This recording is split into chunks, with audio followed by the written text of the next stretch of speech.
ఏడ్చుచున్న మీరు ధన్యులు. ఎప్పుడు?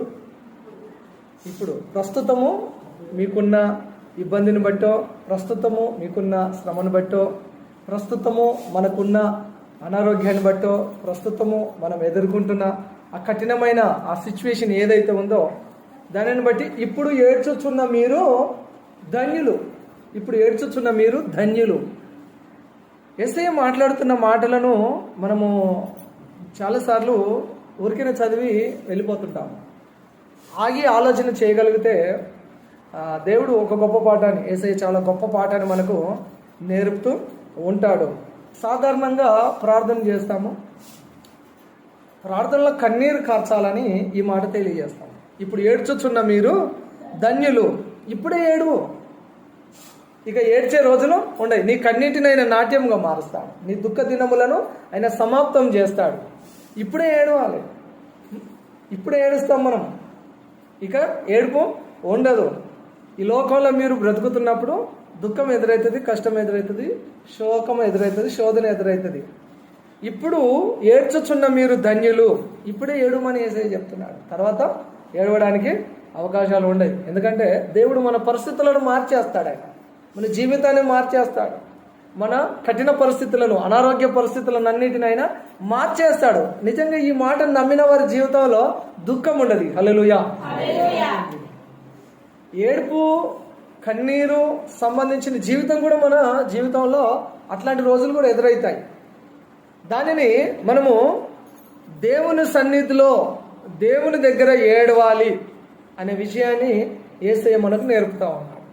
ప్రార్థనలో కన్నీరు కార్చాలి అనే విషయాన్ని ఈ రాత్రికాల వేళ నేర్చుకుంటాం. ప్రార్థన గురించి కొన్ని వారాల నుండి చెప్తూ ఉన్నాను. ఈరోజు ప్రార్థనలో నీ కన్నీరు ప్రార్థన.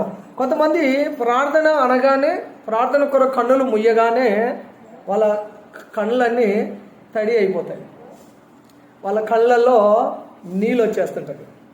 ప్రార్థనలో వాళ్ళు కళ్ళు మూయగానే, ఇప్పుడు ప్రార్థన అనగానే కళ్ళు ఎందుకు మూయాలంటే ఈ లోకానుసరమైన వాటిని చూడకుండా మన కళ్ళు మూసి మన దృష్టిని దేవుని మీద పెట్టాలి. ఆయన మనల్ని ఎంత ప్రేమిస్తున్నాడో మనకు అర్థమైనప్పుడు ఆటోమేటిక్గా మనకు కన్నీళ్ళు వస్తాయి. దేవుని ప్రేమను మనము ఆలోచించినప్పుడు మనకు కన్నీళ్ళు వస్తాయి. మనుషులను చూసినప్పుడు, ఆత్మీయులను చూసినప్పుడు లోకస్తులు వాళ్ళ మీద పడి ఏడుస్తారు. వాళ్ళు అప్పటికప్పుడు కొంత ఓదార్పునిస్తారు, ధైర్యం చెప్తారు, ఏదో చేస్తారు అప్పటి వరకే.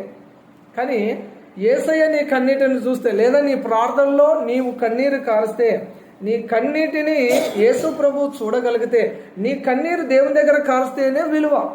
మన కన్నీళ్ళు వృధా పోవని వాక్యం చెప్తుంది. మన కన్నీళ్ళు దేవుడు తన బుడ్డిలో దాచిపెట్టాడని వాక్యం చెప్తుంది.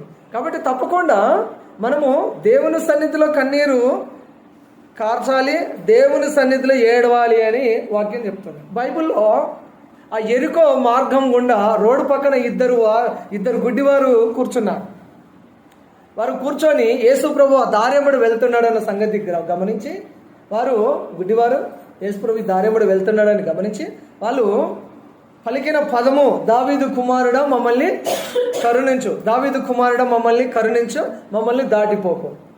వాళ్ళకు తెలిసిన మాట అది ఒకటే, వాళ్ళ ప్రార్థన అదే, వాళ్ళ కేకలు అవే, వాళ్ళ ఏడుపు అదే. ఎందుకంటే ఈ దారెంబడి మళ్ళీ యేసయ్య ఎప్పుడు వస్తాడో తెలియదు, ఈ ఊరికి యేసయ్య ఎప్పుడు వస్తాడో తెలియదు. ఇంత సమీపంగా ఆయన వచ్చాడు. ఇంత సమీపంగా వచ్చినప్పుడే గోల చేసో, కన్నీరు కార్చో, ఏడ్చో, కేకలు పెట్టో మొత్తం మీద ఆయనను ఆపాలి, ఆయన దగ్గరికి వచ్చి స్వస్థత పొందుకోవాలి అని ఒకటే కేకలు, దావీదు కుమారుడా మమ్మల్ని కనికరించు, దావీదు కుమారుడా మమ్మల్ని కనికరించు అని ఏడ్చి గోజాడుతూ ఉన్నారు. ఆ పక్కన ఉన్న వాళ్ళు గద్దించి మందలించి, ఏంటి అల్లరి, ఏంటి ఆ కేకలు, ఊరుకుండండి అని చెప్పి వారిని అదుపు చేశారు. కానీ యేసు ప్రభు ఆగేంత వరకు వారి కేకలు ఆగలేదు, వారు అరుపులు ఆగలేదు, వారి దుఃఖం ఆగలేదు. యేసు ప్రభును ఆపగలగాలండి మన ప్రార్థన, యేసు ప్రభును ఆపగలగాలి మన కన్నీరు. కన్నీటితో చేసే ప్రార్థన దాటి వెళ్తాడు ఆ దేవుడు. ఎవరైనా ఏడిస్తేనే మనుషులము మనము వాళ్ళని దాటి వెళ్ళము. ఆగి ఏమైంది, నీ బాధ ఏంటి అని వింటావు, నువ్వు ఆర్చేదానిగా తూర్చేదాని. ఏంటో ఆగి ఏంటి నీ కన్నీరు ఏంటి, నీ దుఃఖానికి కారణం ఏంటి అని అడిగి, అయ్యో అట్లనా, అయ్యో అంటావు, వెళ్ళిపోతావు. సరేలే అంటావు, సరిపోతే తీ అంటావు, ఏదో అనిపోతాం. మనుషుల కన్నీరు చూసే నువ్వు చలించిపోతావు, మరి దేవుడు తన ప్రాణం ఇచ్చి నన్ను మనల్ని రక్షించిన దేవుడు, నువ్వు కన్నీరు కారుస్తున్నప్పుడు దేవుడు ఎలా నీ కన్నీటిని దాటి వెళ్తాడు అనుకున్నావు? ఆయన తప్పకుండా ఆగి నీ కన్నీటిని తుడిచి నీ కన్నీటికి కారణమైన ప్రతి సమస్యను తొలగించే వెళ్తాడు. హల్లెలూయా. వీరి కేకలు విని యేసుప్రభు ఆగిపోయాడు. అరే, ఎంతమంది అదుపు చేసిన వీళ్ళు ఆగుతలేరు, ఎంతమంది ఆపినా ఆగుతలేరు, ఎంతమంది ఊరుకో అని చెప్పినా కూడా వీళ్ళు ఊరుకోవట్లేదు. దావీదు కుమారుడు మమ్మల్ని కరుణించని ఒకటే పాట, వాళ్ళ పాటే అది, వాళ్ళ ఏడు పాటే అది. ఏటో వీళ్ళ సంగతి చూద్దామని యేసుప్రభు ఆగి వెనకకు వచ్చి వారిని పిలువండి అన్నాడు. ఎవరైతే ఆయనను ఎందుకు అరుస్తున్నావు, అరుపులు ఆపు అని చెప్పిండో ఆయననే యేసయ్య పిలిచి అన్నాడు, ఆయన తీసుకోండి రా, వాళ్ళిద్దరు తీసుకోండి రా, ఎందుకంటే గుడ్డోళ్ళు కదా, వాళ్ళ కళ్ళు కనబడే కదా, వాళ్ళని తీసుకోండి రా, తను నడిపించి జాగ్రత్తగా తీసుకోండి రా నా దగ్గరికి అంటే వీళ్ళని తీసుకొని వస్తే వాళ్ళకు ఆ రోజు రాత్రి లేదా ఆ సమయంలో దేవుడు వారికి కన్నులు తెరిచాడు, చూపు వచ్చింది, గ్రుడ్డితనము పోయింది. హల్లెలూయా. అద్భుతము జరిగింది. ఇప్పుడు ఏడ్చుచున్న మీరు ధన్యులు. అప్పుడు ఏడవాలి, రైట్ టైంలో ఏడవాలి. ఎప్పుడు పడితే అప్పుడు ఏడవద్దు, ఎప్పుడు పడితే అప్పుడు ఏడ్చి నీ కన్నీళ్ళు వృధా చేసుకోవద్దు. ఎమోషనల్ సీన్స్ చూసి ఏడవద్దు అండి, ఎమోషన్ సీన్స్ చూసి ఏడవద్దు. నీ ఫోన్లోనో నీ టీవీలోనో లేదా సమాజంలో జరుగుతున్నా లేదా సాగు కన్నో సమాధి కన్నో ఎమోషనల్ సీన్స్ చూసి నువ్వు ఏడవద్దు. ఆ ఏడుపుకు ఆ కన్నీటికి ఏమి విలువ లేదు. ఎక్కడ ఏడవాలని వాక్యం చెప్తుంది? దేవుని దగ్గర ఏడవాలని వాక్యం చెప్తుంది. ఎరుకో త్రోవ పక్కన గుడ్డివాని ఏడుపును విని దేవుడే ఆగి స్వస్థపరిచాడు. అరే బాబు, నీ సమస్య ఏంటిట్రా?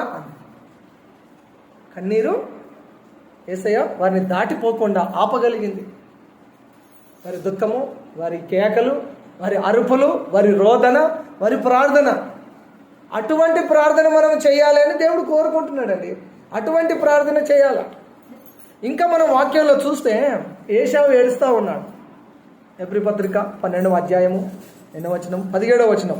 ఏశావు ఏడుస్తూ ఉన్నాడు. అవకాశాలన్నీ పోయినాయి, లైఫ్ లైన్లు అన్నీ పోయినాయి, ఛాన్సెస్ అన్నీ పోయినాయి, ఆప్షన్స్ అన్నీ పోయినాయి, ఏ ఒక ఆప్షన్ లేదు, ఏ ఒక ఛాన్స్ లేదు. ఏడుస్తూ ఉన్నాడు. ఆశీర్వాదం పొందగోరి దానికోసం ఎంత కన్నీరు కార్చినా అవకాశం దొరకక అతడు విసర్జించబడ్డాడు. అవకాశాలన్నీ పోయినాక ఏడ్చినందువల్ల ప్రయోజనము లేదు. ప్రభు సమీపముగా ఉండగానే ఆయనను వేడుకోవాలి. ప్రభువు నీకు సమీపముగా ఉన్నప్పుడే ఆయనను అడగాలి. ఆయన దగ్గరలో ఉన్నప్పుడే ఆయనను హత్తుకోవాలి. ఆయన దగ్గరగా ఉన్నప్పుడే నీ బాధంతా చెప్పి ఆయన దగ్గరికి నీకు ఏం కావాలో అదంతా ఆయన దగ్గరికి నువ్వు పొందుకోవాలి. ఆయన సమీపముగా ఉన్నప్పుడే. ఏశావు ఏడుస్తూ ఉన్నాడు, కన్నీళ్లు విడిచాడు. ఆశీర్వాదం పొందాలని కన్నీళ్లు విడిచాడు. ఎంతగా ఏడ్చినా ఏమీ ఉపయోగం లేదు. తండ్రి దగ్గరికి వెళ్ళి అడుగుతున్నాడు. తండ్రి దగ్గరికి వెళ్ళి, తండ్రి నా కొరకు ఒక దీవెన కూడా లేదా? నా కొరకు అట్లీస్ట్ ఒక వన్ బ్లెస్సింగ్ ఒక్కటి కూడా లేదు. నువ్వు ఇట్లనే అడవి గాడిదలాగా బతుకుతావు, ఇట్లనే బ్రతుకుతావు, ఇదే పోయి కాదు అన్నాడు. ఉన్న దీవెనలన్నీ ఆల్రెడీ వెళ్ళిపోయినాయి. రైట్ టైంలో వచ్చాడు, దీవెనలను పట్టుకొని వెళ్ళిపోయాడు యాకోబు. ఏశావు ఏడుస్తూ ఉన్నాడు. ఏడవడం వల్ల ఉపయోగం ఏమీ లేదు.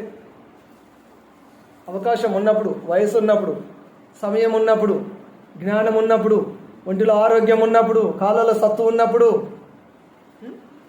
దేవుని దగ్గరికి రావాలి, దేవుని దగ్గరికి ఏడవాలి, దేవుని సన్నిధిలో గడపాలి. అన్ని అవకాశాలు పోయిన తర్వాత తల బాదుకొని నా కొరకు ఒక్క దీవెన లేదంటే ఒకటి కూడా లేదు. ఒక్క దీవెన కూడా లేదు. ఆదికాండంలోకి వెళ్తే అడుగుతాడు, నా కొరకు ఒక దీవెన లేదా అడుగుతాడు. ఇక్కడేమో ఎన్నోసార్లు చెప్పాను మీకు, ఏశావు ఒకసారి మోసపోయాడు, 2 సార్లు మోసపోయాడు. వాడు మోసపోతూనే ఉంటాడు. ఇక మోసపోవడం అలవాటు అయిపోయింది. ఒకటి ఏశావు ఏడుపు వల్ల ఆయనకేం ప్రతిఫలం దొరకలేదు. బైబిల్లో ఇంకొక సంఘటన ఉన్నది. లూకాసు వార్త 16వ అధ్యాయము, లూకాసు వార్త 16వ అధ్యాయం 24వ వచనంలో ధనవంతుని ఏడుపు చూస్తాం. పాతాళంలో ధనవంతుని ఏడుపు, పాతాళంలో నుండి ఏడుస్తూ ఉన్నాడు. తండ్రివైన అబ్రహామా ఏడుస్తా ఉన్నాడు. ఇక్కడ నేను యాతన పెట్టబడుచున్నాను అని ఏడుస్తా ఉన్నాడు.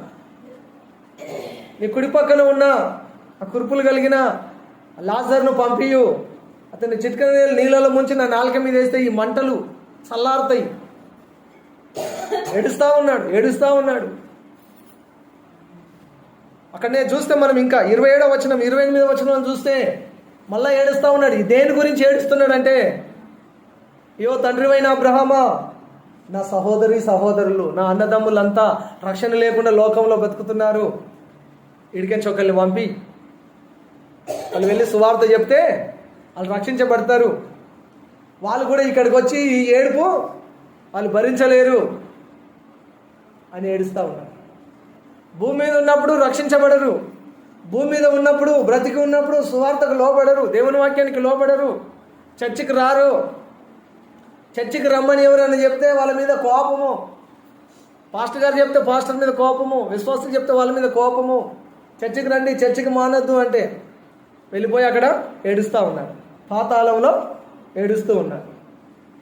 ఏడుస్తున్నాడా లేదా, ఉన్నదా లేదా మీ బైబిల్లో? మీరు చదివిరా? ఉన్నది కదా. 24వ వచనంలో చదవండి ఒకసారి. లూకా 16:24. తండ్రివైన అబ్రహామా, నా యందు కనికరపడి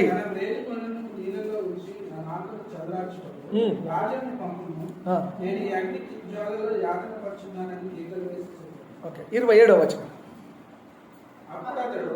తండ్రి, అలాగైతే నాకు 5 సహోదరులు ఉన్నారు, వారిని వేదనకరమైన స్థలముకు రాకుండా వారికి సాక్షాత్కరించుటకై నా తండ్రి ఇంటికి వారిని పంపవాలని నేను వేడుకొచ్చున్నాను. అందుకు అబ్రహాము, వారి యొక్క మోషే ప్రవక్తలు ఉన్నారు, వారు మాటలు వినవాలని అతనితో చెప్పారా? అతడు, తండ్రివైన అబ్రహామా, అలాగూ అనవద్దు, మృతుల్లో నుండి ఒకడు వారి యొక్కకు వెళ్ళిన ఎడల వారు మారుమనసు పొందుతారని చెప్పాడు. అందుకతడు, మోషే ప్రవక్తలు వారు వినిన ఎడల మృతుల్లో నుండి ఎవరు లేచినట్టు వారు నమ్మాలని అతనితో చెబుతున్నాను. భూమి మీద ఉన్న సేవకులు వాక్యం చెప్పినప్పుడు, సువార్త చెప్పినప్పుడు రక్షించబడి చర్చికి వెళ్ళాలి, చర్చిలో క్రమంగా ఉండాలి, పరలోక స్టేట్కి వెళ్ళిపోవాలి అని అబ్రహాం చెప్తాడు. ఆయన అంటున్నాడు, భూమి మీద ఉన్న వాళ్ళు చెప్తే మేము ఎవరో వింటలేము, కాబట్టి ఇక్కడ నుండి ఒకరిని పంపి అని చెప్తున్నాడు. అంటే భూమి మీద ఉన్న వాళ్ళు చెప్తేనే వినకపోతే వీడికంచి ఒకరిని పంపిస్తే వింటారా? నీ వేషం ఎట్లా ఉంది, నీ భాష ఎట్లా ఉంది, అసలు నువ్వు మనిషివా, నువ్వు దయ్యానివా అని అంటాం. మనకు తెలివితేటలు ఎక్కువ కదా. మనకి ఎన్ని తెలివితేటలో నువ్వు మనుషుల అవతారాలను కనిపిస్తలేవు అంటావు. ఇప్పుడు ఆడికించి ఒక దేవతతో చెప్పింది అనుకో, మనం నమ్ముతామా? నువ్వు దయ్యానివి అంటావు. ఈ రోజులలో ఎట్లుందో తెలుసా, డైరెక్ట్ యేసుప్రభు వచ్చి నేను యేసుప్రభు అని చెప్పినా కూడా కాదు నువ్వు దయ్యానివి అంటారు. అంత లోకము మనోనేతలకు గుడ్డితనం కలిగజేసింది. అందుకనే అబ్రహాం చెప్తున్నాడు, భూమి మీద దైవజనుడు చెప్పిన మాట విని రక్షణ పొందాలి. క్రైస్తవులు సువార్త చెప్పినప్పుడు, దేవుని బిడ్డలు సువార్త చెప్పినప్పుడు విని రక్షణ పొందాలి, క్రమంగా మందిరంలో ఉండాలి. లేకపోతే యాతనకరమైన పాతాళంలోనికే వస్తారు అని వాక్యం క్లియర్గా చెప్తాం. పాతాళం నుండి ఏడుస్తూ ఉన్నాడు. ఎక్కడి నుండి ఏడుపు? ఈ ఏడుపు ఏడికెంచి వస్తుంది? పాతాళంలోకి ఏడుపు. ఏషావు ఏడుపు దేనికి పనికి రాకుండా పోయింది. అక్కడ నుండి ఏడుస్తూ ఉన్నాడు. రియలైజ్ అయ్యాడు. ఎక్కడ రియలైజ్ అయ్యాడు? పాతాళంలో రియలైజ్ అయ్యాడు. అక్కడ కాదు రియలైజ్ అయ్యవలసింది, ఇక్కడే భూమి మీద ఉన్నప్పుడే రియలైజ్ అవ్వాలి. పశ్చాత్తాపడాలి, హార్మోన్స్ పొందాలి, రక్షణ పొందాలి, యేసయ్య పాదాలు పట్టుకోవాలి, యేసయ్య కాళ్ళ దగ్గర పడి ఏడవాలి, గోజాడాలి, హృదయాన్ని కుమ్మరించాలి, నీళ్లు కుమ్మరించినాడు కుమ్మరించాలి, దేవుని దగ్గర ఏడవాలి. ఇక్కడ ఏడిస్తే పాతాళంలో ఏడవలసిన పని ఉండదు. హల్లెలూయా. ఎక్కడ ఏడిస్తే? యేసయ్య పాదాల దగ్గర ఏడిచే అనుభవం ఎవరికి ఉంటుందో వాళ్ళు పాతాళంలో ఏడవలసిన పని లేదు. ఎందుకంటే అక్కడికి వెళ్ళారు కాబట్టి, పరలోకానికి వెళ్తారు కాబట్టి. ప్రభువు పాదాల దగ్గర ఉన్నవారు ఆయన సింహాసనం ఉన్న చోటికి పరలోకానికే వెళ్తారు. నెక్స్ట్ 2వ కొరింథీ పత్రిక 7వ అధ్యాయం 10వ వచనం తెరుస్తారా? ఒకసారి తెరవండి. 2వ కొరింథీ పత్రిక 7వ అధ్యాయము 10వ వచనం. 2వ కొరింథీ మరియు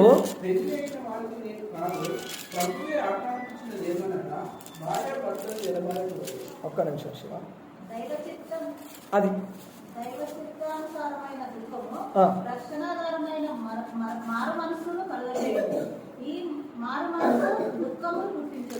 అయితే లోక సంబంధమైన దుఃఖము మరణము కలుగజేయును. లోక సంబంధమైన దుఃఖము మరణమును కలుగ చేయును. ఈ మాటను మనము గమనించినప్పుడు దేవుని దగ్గర ఏడవమని చెప్తుంది వాక్యం. ఎక్కడ ఏడవాలట? దేవుని దగ్గర. దేవుని దగ్గర కాకుండా లోకం దగ్గర ఏడిస్తే, ఎక్కడ? లోకం దగ్గర ఏడిస్తే అది మరణం కలుగజేస్తుందని వాక్యం చెప్తాం. దైవ చిత్తానుసారమైన దుఃఖము రక్షణార్థమైన మారు మనసును కలుగజేస్తుంది. ఈ మారు మనసు దుఃఖమును పుట్టించదు. అయితే లోక సంబంధమైన దుఃఖము మరణమును కలుగచేయును. లోకానుసారమైన దుఃఖము పనికిరాదని నేను ఇందాక చెప్పాను. లోకం దగ్గర, లోకాస్తుల దగ్గర ఏడవకూడదు. ఎక్కడ ఏడవాలంటే యేసయ్య పాదాల దగ్గర ఏడవాలి. దేవుని సన్నిధిలో ఏడవాలి అనేది. దేవుని దగ్గర ఏడువు. లోకం దగ్గర ఏడిస్తే అది నీకేం ఉపయోగం లేదు. లోకానికి పరలోకము ఎప్పుడు అపోజిటే. అర్థమైందా? అర్థమైందా? ఏం చెప్పిన అర్థమైందా? లోకానికి పరలోకం ఎప్పుడు అపోజిటే. దీనికి దానికి ఎప్పుడు ఎక్కడ పొంతన కుదరదు. లోకానికి పరలోకానికి ఎప్పుడు పొంతన కుదరదు. లోకం ఇడిపోతుంది, పరలోకం అక్కడ ఉంది. లోకం ఎప్పుడు పరలోకానికి ఆపోజిటే. లోకము పరలోకం ఎప్పుడు ఆపోజిట్గానే ఉంటాయి.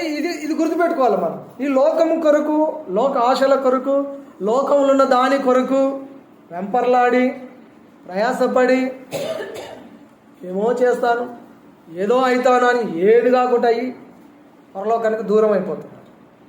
కాబట్టి దేవుని పాదాలు పట్టుకొని ఏడవాలి అని యాకోబు చేశాడు.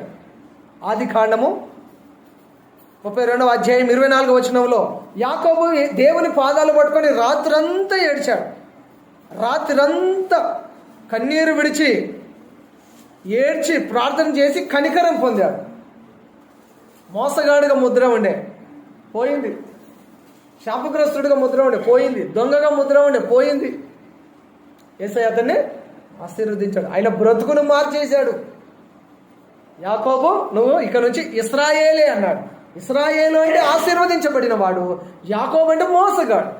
యాకోబు అంటే మోసగాడు. ఇశ్రాయేలు అంటే ఆశీర్వదించబడిన వాడు. ఒక రాత్రంతా ఆయన పాదాలు పట్టుకొని తన పాపమును ఒప్పుకున్నాడు, పశ్చాత్తాపడ్డాడు, వాటన్నిటిని ఒప్పుకొని విడిచిపెట్టి కనికరం పొందాడు. తన అతిక్రమములను ఒప్పుకొని విడిచిపెట్టువాడు కనికరం పొందుతాడు. వాటిని కప్పుకొని వాడు వర్ధిల్లడు. అతిక్రమములు దాచిపెట్టువాడు వర్ధిల్లడు. ఒక్క రాత్రి కన్నీరు కారుస్తే ఆయన దీవించబడ్డాడు. యాకోబు దీవించబడ్డాడు. ఒక రాత్రి కన్నీరు కారిస్తే స్వస్థత పొందుతారు. ఒక రాత్రి కన్నీరు కారిస్తే నీ జీవితంలో అద్భుతం జరుగుతుంది. భర్త తిట్టాడనో, భార్య అలిగిందనో, నిద్రపోకుండా రాత్రి అంతా ఏడ్చుకుంటూ ఉంటారు కొంతమంది. ఇప్పుడు ఆ ఏడ్చుకుంటా నిద్ర లేకుండా అలిగి గులిగి తిండి మానేసి దీనివల్ల ఉపయోగం ఏమైనా వచ్చిందా? ఏమైనా ఉపయోగం వచ్చిందా? ఏం రాలే. అన్నం తినకపోవడం వల్ల నీకు కడుపు మాడిపోయింది. అన్నం తినకపోవడం వల్ల నీకు నిద్ర రాలేదు, నిద్ర పట్టలేదు. దీనికి తోడు ఏంటి? రాత్రి అంతా ఏడ్చుకుంటూ ఉన్నాము, అనవసరంగా నీ కన్నీటిని వృధా చేసుకున్నాము. ఒక్క రాత్రి కన్నీరు కార్చి ఏడ్చాడట. బాధ కలిగితే పోయిన ఆదివారం చెప్పాను, పోయిన శుక్రవారం చెప్పాను, మీలో ఎవరికైనా శ్రమ కలిగితే ఏం చేయాలని చెప్పాను? ప్రార్థన చేయాలి. శ్రమ వస్తే ప్రార్థన చేయాలని అపాయింట్ మీద చెప్పాను. వివిధ రకాలుగా చెప్పాను, రకరకాలుగా చెప్తున్నాను. అప్పుడే మర్చిపోతున్నారా? మరి ఎట్లా చేస్తున్నారో తెలుస్తలేదు. కానీ మొత్తం మీద అయితే వాక్యం మీలో ఉండనిస్తలేదు, అదైతే అర్థమవుతుంది. ఈ మధ్యకాలంలో చాలామందిలో వాక్యాన్ని ఉండనిస్తలేదు. ఈ వారం నుంచి మళ్ళీ వారం కాదు కదా, తెల్లారిదా కూడా ఉండలేదు. వాక్యాన్ని అంతా విడిచిపెట్టేస్తా ఉన్నారు. ఒక్క రాత్రి కన్నీరు కార్చడం వల్ల ఆయన బ్రతుకు మారిందండి. మరి మన బ్రతుకులు మారాలంటే ఒక రాత్రి ప్రభు సన్నిధిలో కూర్చొని ఏడవలేమా? ఒక గంట ఏడవలేమా? ఒక గంటలో ప్రార్థన చేసి పరిస్థితులను మార్చుకోకూడదా? దేవుడు మనకు అవకాశం ఇచ్చాడు కదా, ఆప్షన్ ఉంది. మనకు ఒక లైఫ్ లైన్ ఉంది, మనకు ఒక అవకాశం ఇచ్చాడు. ఏషవులాగా అవకాశాలు లేకుండా లేదు కదా, చాలా అవకాశాలు ఉన్నాయి. ఒక రాత్రి కన్నీరు కార్చి అద్భుతం పొందుకున్నాడండి యాకోబు. అద్భుతం పొందుకున్నాడు. రాత్రి ఏడ్చి జీవితమే మారిపోయింది. జీవితాంతము సరిపడే ఆశీర్వాదాన్ని ఒక్క రాత్రి పొందుకోగలిగాడు. అదే దేవుడు ఇప్పుడు కూడా ఉన్నాడు. అదే దేవుడు మనం సేవిస్తున్నాము. అదే దేవుడు మన మధ్యలో ఉన్నాడు. అదే దేవునికి మనం ప్రార్థన చేస్తున్నాము. కానీ ప్రార్థించే విధానం మార్చుకోవాలి. మార్చుకోకపోతే అట్లాగే ఉంటాము. అదే ప్రార్థన, అదే జీవితము, అదే రొటీన్ అయిపోతుంది. రొటీన్ ఏంటి? పొద్దున్న లేవాలి, బ్రష్ చేసుకోవాలి, టిఫిన్ చేయాలి, మధ్యాహ్నం లంచ్ చేయాలి, సాయంత్రం టీ తాగాలి, రాత్రి డిన్నర్ చేయాలి, హాయిగా పడుకోవాలి, పొద్దున్న లేవాలి. రొటీన్ అయిపోతాం. సూత్రం తెలుసుకొని ఫాలో కావాలి. అప్పుడు విజయం పొందుతాం. హల్లెలూయా. చివరి ఒక్క సంఘటన చెప్పి నేను క్లోజ్ చేస్తాను. మత్తయి సువార్తలో యేసు ప్రభు ఒక ఉపమానం చెప్పాడు. మత్తయి సువార్త 15వ అధ్యాయం 21 నుండి చూస్తే, కనాను స్త్రీ వచ్చింది. ఒక ఆవిడ, నా కుమార్తెకు దయ్యం పట్టింది, యేసయ్యా నువ్వు బాగు చేయి అని కనాను స్త్రీ వచ్చింది. అంటే అన్యురాలు, క్రైస్తవురాలుగా అన్యురాలు. యేసయ్య దగ్గరికి వస్తే యేసయ్య పట్టించుకోలే. మరలా ఆయన వెనకాలనే వెళ్తా ఉంది. యేసయ్య వెనకాల చాలా గుంపు సమూహం ఉన్నది. ఈవిడ పట్టు వదలకుండా ఆయన వెనకాలనే వెళ్తాం. ఆయన ఎక్కడికి వెళ్తే అక్కడికి వెళ్తా ఉంది. నా కుమార్తె దయ్యం బట్టి బాధపడతా ఉంది, మీరు బాగు చేయండి సార్. వెళ్ళమ్మా పోమ్మా అంట. వీళ్ళు కూడా మేము గద్దిస్తూ ఉన్నారు. నువ్వు వెంబడి రాకు అని అంటా. చూసి యేసుప్రభు అన్నాడు, పిల్లల రొట్టె ముక్కలు తీసుకొని కుక్క పిల్లలకు వేయటం యుక్తం కాదు అన్నాడు. పిల్లలంటే ఎవరు? క్రైస్తవులు, దేవుని బిడ్డలు, దేవుని నమ్మినవారు. కుక్క పిల్లలంటే మీకు స్వస్థత లేదు, మీకు ఆరోగ్యం లేదు, లేదా నా ద్వారా మీకు ఏమీ కార్యం జరగదు, ఇక్కడ నుంచి పో అని చెప్పాడు. ఎవరు చెప్పారు? యేసయ్య చెప్పాడు. ఆమె యజమానుడి బల్ల మీద నుండి పడిపోయే ఆ రొట్టె ముక్కలు కూడా కుక్క పిల్లలు తింటాయి కదా అని చెప్పారు. అంటే ఆమె కుక్క అన్న కూడా భరించింది. అంతగా తను తగ్గించుకుంది. ఆమె విశ్వాసం ఏంది? మీకు సరిపోయిన తర్వాత మిగిలిన రొట్టె ముక్క నాకు ఇవ్వండి అంటుంది. నేను వెయిట్ చేస్తాను, కానీ నీ వల్లే కార్యం జరుగుతుంది. నువ్వు తప్ప ఎవరి వల్ల కార్యం జరగదు. యేసయ్య తప్ప ఎవరి వల్ల స్వస్థత జరగదు. యేసయ్య ద్వారా తప్ప ఎవరి ద్వారా రక్షణ దొరకదు. యేసు ద్వారా తప్ప ఎవరు కూడా పరలోక రాజ్యానికి వెళ్ళలేరు. యేసు ద్వారా తప్ప నీ ప్రార్థనలకు సమాధానం ఎక్కడ కూడా దొరకదు. భూమి కింద కానీ భూమి పైన కానీ నువ్వు ఎక్కడికి వెళ్ళినా యేసు నామము తప్ప మన జీవితంలో మోక్షము కానీ ప్రశాంతత కానీ సంతోషం కానీ దొరకదు. ఆమె అంటుంది, మీ పనులన్నీ అయిపోయిన తర్వాత లాస్ట్ చివరికి మేము అప్పుడైనా సరే నువ్వే చెయ్యి, ఏదైనా ఒకటి, ఏదో ఒక అద్భుతం నువ్వే చేయాలి అని. అప్పుడు యేసుప్రభు ఏమన్నాడు? అద్భుతమైన మాట చెప్పాడు. అమ్మా నీ విశ్వాసం గొప్పది, నువ్వు కోరినట్టు నీకు అవును కాక ఉన్నదా అండి? ఎగ్జాక్ట్లీ అదే మాట చదవమ్మా. అందుకే యేసు, అమ్మా నీ విశ్వాసం గొప్పది, నీవు కోరినట్టే. ఆమేన్, హల్లెలూయా. ఆ గడియలోనే ఆమె విశ్వాసము ఎట్లా ఉందో చూడండి, ఎంతగా తగ్గించుకుందో చూడండి. క్రైస్తవులు ఒక మాట అంటే పడతలేరు, ఒకటి చెప్తే ఫాలో అవ్వట్లేదు. ఆమె చూడు, యేసుప్రభు అన్నాడు, ఆమె కుక్క పిల్లల రొట్టె తీసి కుక్క పిల్లలకి వేయట యుక్తం కాదా అని ఉన్నదా? అక్కడ ఉన్నదమ్మా, వాక్యంలో ఉందా? చూసారా మీరు ఆ మాట? అంతగా తగ్గించుకుంది, పట్టు విడవకుండా ఆయన వెనకాలే వెళ్ళింది, తన విశ్వాసాన్ని రుజువుపరుచుకుంది. యేసుప్రభుతో బెస్ట్ కాంప్లిమెంట్ ఒకటి పొందుకుంది. అమ్మా నీ విశ్వాసం గొప్పదమ్మా, అమ్మా నీ విశ్వాసం గొప్పది, నువ్వు ఎట్లా కోరతా అట్లనే నీ జీవితంలో జరుగును గాక అన్నాడు. వెంటనే తన కుమార్తె దయ్యం నుంచి విడుదలైపోతాయి. ఈనాడు నీ పిల్లలు బాగుపడాలన్నా, నువ్వు బాగుపడాలన్నా, నీ భర్త బాగుపడాలన్నా, నీ భార్య బాగుపడాలంటే ఇటువంటి విశ్వాసం రావాలి. హల్లెలూయా. ఇటువంటి విశ్వాసం రావాలి. నీ విశ్వాసం గొప్పది, నువ్వు కోరినట్టే నీకు అవును గాక అని ప్రభువు పలికాడు. పలికిన వెంటనే పరిస్థితి టోటల్గా చేంజ్ అయిపోయింది. ఎవరు ఊహించుండరు.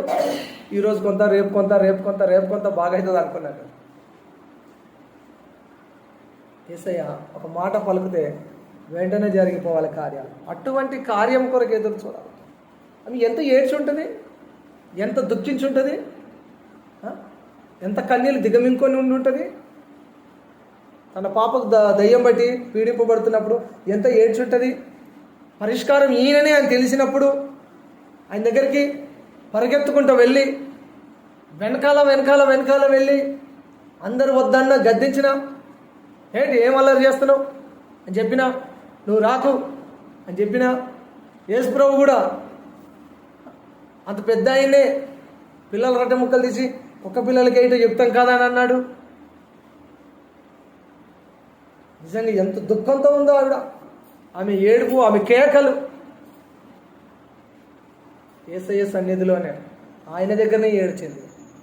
ఈ ఏడుపు, వెంబడించిన విధానము, తన తగ్గింపు జీవితము, తల్లిగా తను పడే తపన, ఆమె విశ్వాసాన్ని, వీటన్నిటినీ పరిగణనలోనికి తీసుకొని ప్రభు పలికిన మాట, అమ్మా నీ విశ్వాసం గొప్పది. హల్లెలూయా.